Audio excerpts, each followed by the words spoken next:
যে এমন বোকা প্রকৃতির, তাতে তোমার তো কিছু আসে যায় না। লোকে যা বলার আমাদের বলবে বলবে, বাবা নেই বলে মেয়েটা মানুষ হয়নি। তোমরা এইভাবে লাই দিলে মানুষ হবে কি করে? ছোটাছুটি করা খুব ভালো কাজ বুঝি। কেমন এলোমেলো চুল, ড্রেস আপের কোনো ছিঁড়ি ছাদ নেই, কারোর সাথে সুন্দর ভাষায় ঠিক মতো কথাও বলতে পর্যন্ত পারে না। ভাইকে থামানোর জন্য কাকিমা বললো, বলেছে ওকে তোর মানুষ করার দায়িত্ব নিতে হবে না, যেমন আছে বেশ আছে। তাই নাকি? তুমি ওর মার্কশিট দেখেছো? গোল্লা পেয়েছে, গোল্লা বুঝেছো? আমি ওর বড় ভাই, আমি আমার দায়িত্ব পালন করছি, এতে কারো কিছু বলার নেই। এমনকি চাচা আম্মুরও না। আদিবা গ্রামে যাবে না, আর স্কুলও বদলাবে না। ও আমার স্কুলে পড়বে, আমার সাথে যাবে, আমার সাথে আসবে, আর বাসাতেও মানুষের মতো করে থাকবে, গায়ে ভূতের মতো না। ভাইয়ের কথায় মাথা চাপড়ে কাঁদতে ইচ্ছে করছে, কিভাবে এত অপমান করতে পারছে। গ্রামে তো সবাই এমন ভাবেই থাকে, তাই বলে এইভাবে অপমান করতে হবে না? এই গন্ডারের কাছে আমি থাকবো না, কিছুতেই না। কিন্তু যেভাবে বললো মা আমাকে কিছুতেই নিয়ে যাবে না, তবে শেষ একটা চেষ্টা করতেই হবে। আমি 70% নাম্বার পেয়েছি ভাই, এর চেয়ে ভালো রেজাল্ট আমার দরকার নেই। আর আমি যেমন আছি তেমনই ভালো, বুঝেছো? আমি চলে যাব। কথা শেষ করার আগে ভাইয়া হাত দিয়ে থামিয়ে দিয়ে বললো, অনেক বলেছি সারনা, রাতটা অনেক লম্বা, আগে রাত পার হোক, তারপর দেখা যাবে সকালে কে যায় আর কে থাকে। বৌদি হন হন করে সেখান থেকে চলে গেল। বুঝতে পারলাম রাতে আমার কপালে দুঃখ আছে, তার ইঙ্গিত দিয়ে গেল। ভাইয়া চলে যাওয়ার পর কাকিমণি মাকে বলল, শাহানা কিছু মনে করো না, আসলে বেশি আদরে ছেলেটা উচ্ছন্নে গিয়েছে, কারো কথা শোনে না। কি বলছো ভাবি? জয় উচ্ছন্নে যাবে কেন? ওর মতো ছেলে লাখে একটা হয়। নিজের বোনের কথা এত কিভাবে বলো তো? জয় যা যা বললো সবই ঠিক বলেছে, আদিবার বদলানো দরকার। আমিও তো চাই আমার মেয়ে ফিটফাট পরিপাটি হোক। ওইখানে থাকলেই সব ভালো হবে, দেখে নিও। এখানে থাকলে আমার যে কি হবে সেটা শুধু আমি জানি, বন্ধ করে ওর রূপটা যে কি সেটা তো কেবল আমি জানি। আদিবার অনিচ্ছা সত্ত্বেও আদিবাকে আদিত্যদের বাসাতেই থাকতে হলো, আর স্কুলও বদলাতে পারলো না। আদিত্যের নজরদারি থেকে মুক্তি মিলল না তার। এভাবেই দিন কেটে যাচ্ছিল, কিন্তু হঠাৎ একদিন রাত 10টা, কিন্তু আদিবার বাসায় ফেরার নাম নেই। আদিবা কখনো রাতে বাইরে থাকা তো দূর, স্কুলে ছাড়া সে বাসার বাইরে পর্যন্ত যায় না। স্কুলেও যায় আদির সাথে, মোট কথা আদিবা একা একা কোথাও যায় না, তাই বাসার সবাই দুশ্চিন্তায় পড়ে গেল। সময় যত বাড়ছে ততই উদ্বেগ বাড়ছে, কিন্তু কেউ পুলিশে কমপ্লেন করতে পারছে না, কারণ সবার ধারণা এর পেছনে আদির হাত আছে। জেনে শুনে নিজের ছেলের বিপদ কেই বা ডেকে আনতে চায়? আদিত্যের বাবা মা সহ আদিবার মা এবার আদিত্যের রুমে গেলেন। আদিত্যের বাবা কড়া গলায় বললেন, 5 মিনিট সময় দিচ্ছি, এর মধ্যে আদিবাকে ফিরিয়ে আনবি, তা না হলে আজ আমার চেয়ে খারাপ আর কেউ হবে না। বাবার কথা শুনে আদি গাছের ভাব নিয়ে জবাব দিল, আমি কি করে ফিরিয়ে আনবো? আমি জানি না কেউ কোথায়। আমাদেরকে কি তোর এতটাই বোকা মনে হয়? আদিবা হারিয়ে যাবে আর তুই শান্ত মনে বাসায় বসে থাকবি, এটাও বিশ্বাস করতে হবে? তুই যদি না জানতি আদিবা কোথায়, তাহলে এতক্ষণে সারা শহর মাথায় করে ফেলতি। এমন ভাবে বলছো যেন আদিবা আমার প্রেয়সী, তার জন্য আমার দেওয়ানা হয়ে যেতে হবে। না, আমি সে কথা বলিনি। তুই যে পরিমাণ উশৃঙ্খল, তোকে না বলে বাইরে যাওয়ার অপরাধে তুই আদিবাকে আকাশ পাতাল খুঁজে নিয়ে আসতি আর তারপর শাস্তি দিতি, সেটা আমরা সবাই জানি। মা, তুমি আজকাল একটু বেশি কথা বলো।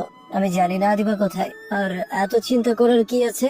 সময় হলে নিজেই ফিরে আসবে। তোমরা এখন আমার রুম থেকে যাও, কাল আমার এক্সাম আছে, পড়তে হবে। আমরা কিন্তু পুলিশে যাব। যাও, মানা করেছে কে? পুলিশের কাছে গেলে প্রথম তোর নামটাই বলবো। এমন ভাবে কথা বলছো যেন আমি একজন কিডন্যাপার, ওকে কিডন্যাপ করেছি। আমার ফালতু কথা বাদ দিয়ে যাও তো এখান থেকে, আমার আর ভালো লাগছে না এইসব। আদিত্য সবাইকে বের করে দিয়ে দরজা লাগিয়ে দিল। সবার নির্ঘুম একটা রাত কাটালো। সারা রাতে আদিবা বাসায় ফিরেনি।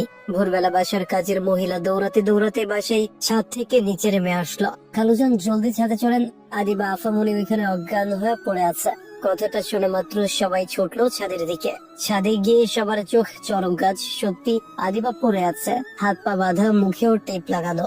আদিবার মা নিচে বসে আদিবার মাথা কোলে নিয়ে চোখের জল ছেড়ে দিলেন। আদিত্যের বাবা তাড়াতাড়ি আদিবাকে ঘরে নিয়ে এসে চোখে মুখে পানি দিলেন। কিছুক্ষণ পর আদিবার জ্ঞান ফেরলো, কিন্তু তার চোখ মুখে ভয়ের ছাপ। সে তার মাকে জড়িয়ে ধরে হাউমাউ করে কাঁদতে শুরু করলো। আদিবা শান্ত করার জন্য আদির বাবা বললেন, তোর এই অবস্থা কি করেছে আদিবা? একবার শুধু বল, তারপর আমি তার কি অবস্থা করি শুধু দেখবি। আদিত্যের বাবা কড়া গলায় বললেন। আদিবা কাঁদতে কাঁদতে জবাব দিল, ভাইয়া। কথাটা শোনা মাত্র খেপে গেলেন আদির বাবা। আদিত্যের এত সাহস, আজ ওরা একদিন কি আমার একদিন। তিনি রাগে ছটফট করতে করতে ছুটে গেলেন আদিত্যের ঘরে। আদি ঘুমাচ্ছিল। আহমেদ সাহেব তাকে ঘুম থেকে জাগার সুযোগ না দিয়ে নিজের বেল্ট দিয়ে মারতে শুরু করলেন। আদি কিছু বুঝে ওঠার আগেই কয়েকটা আঘাত পড়লো তার পিঠে। আদি উঠে বোঝার চেষ্টা করতে লাগলো কি হয়েছে, কিন্তু তাকে কোনো সুযোগ দেওয়া হলো না। আহমেদ সাহেব আদিকে টেনে নিচে নিয়ে আসলেন, তারপর সর্বোচ্চ শক্তিতে মারতে শুরু করলেন। সেখানে সবাই উপস্থিত থাকলেও আজ কেউ বাধা দিল না। সবচেয়ে আশ্চর্যের বিষয়, আদিত্য নিজেও বাধা দিচ্ছে না। তাকে দেখে মনে হচ্ছে সে যেন আগে থেকেই জানতো তাকে এইভাবে মারা হবে, তাই চুপচাপ দাঁড়িয়ে মার খাচ্ছে। আহমেদ সাহেব মারতে মারতে হাঁপিয়ে উঠলেন। আদিকে ছেড়ে দিয়ে বলতে লাগলেন, তোর মতো ছেলে জন্ম দেওয়াটাই আমাদের অন্যায় হয়েছে। এমন ছেলে থাকার চেয়ে না থাকাই ভালো ছিল। আদিত্যের বাবাকে শান্ত করার জন্য তার মা আর আদিবার মা এগিয়ে আসলেন। ভাইজান, আপনি শান্ত হন। এমন উত্তেজিত হলে আপনার শরীর খারাপ হবে। সাহারা ঠিকই বলেছে, তুমি শান্ত হও। কোন পাপে এমন ছেলে জন্ম দিয়েছিলাম বলতে পারবি না? ইচ্ছে করছে মেরে টুকরো টুকরো করে নদীতে ভাসিয়ে দিই। ভাইজান, আদিত্য ছেলে হিসেবে খারাপ নয়। সমস্যাটা হচ্ছে ও আদিবাকে সহ্য করতে পারে না, আর আদিবাও অনেক উল্টো পাল্টা কাজ করে। তাই আমি বলি কি আদিবাকে নিয়ে গ্রামে ফিরে চাই, তাহলে আর কোনো সমস্যা থাকবে না। দয়া করে আপনারা আমাকে আর বাধা দিবেন না। প্রশ্নই ওঠে না আদিবা কোথাও যাবে না।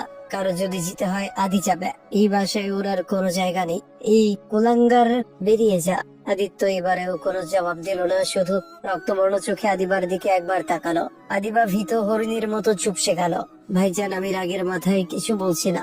আপনারা নিজের সংসার আছে, তার উপর আমাদের সংসারটাও আপনাকেই দেখতে হয়। এত কিছুর পর 4 জনকে ভালো স্কুলে পড়ানো অনেক টাকার ব্যাপার, তাই আমি ভাবছি আদিবার বিয়ে দিয়ে দিব।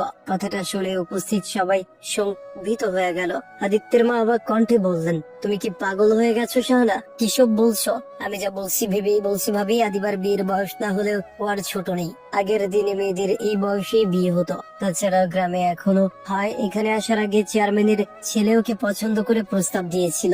ভাবছি গ্রামে গিয়ে কথাটা এগোবো। কিন্তু কোনো কিন্তু না। মেয়েদের এত পড়াশোনার দরকার কি? এত পরে কি হবে? বিয়ের পর জামাই পড়ালে পড়বে, না পড়ালে সংসার করবে। আদি এতক্ষণ কিছু না বললেও শরীরের আঘাতগুলো ক্রমেই যন্ত্রণাদায়ক হয়ে উঠছে। জায়গায় জায়গায় রক্ত নীলচে রং ধারণ করছে। হঠাৎ করে এসে সবাইকে অবাক করে দিয়ে নিচে বসে সশব্দে কেঁদে উঠল। উপস্থিত সবাই চরম অবাক হলো, কারণ আদিকে কেউ কখনো কাঁদতে দেখেনি। যত যাই হয়ে যাক, সে কাঁদে না। এই বয়সী কোনো ছেলেই সহজে কাঁদে না। তার মানে কি আঘাতগুলো অসহনীয় হয়ে উঠেছে? আঘাতগুলো ক্রমেই যন্ত্রণাদায়ক হয়ে উঠছে। জায়গায় জায়গায় রক্ত নীলচে রং ধারণ করছে। হঠাৎ করে এসে সবাইকে অবাক করে দিয়ে নিচে বসে সশব্দে কেঁদে উঠল। উপস্থিত সবাই চরম অবাক হলো, কারণ আদিকে কেউ কখনো কাঁদতে দেখেনি। যত যাই হয়েছে, সে কাঁদে না।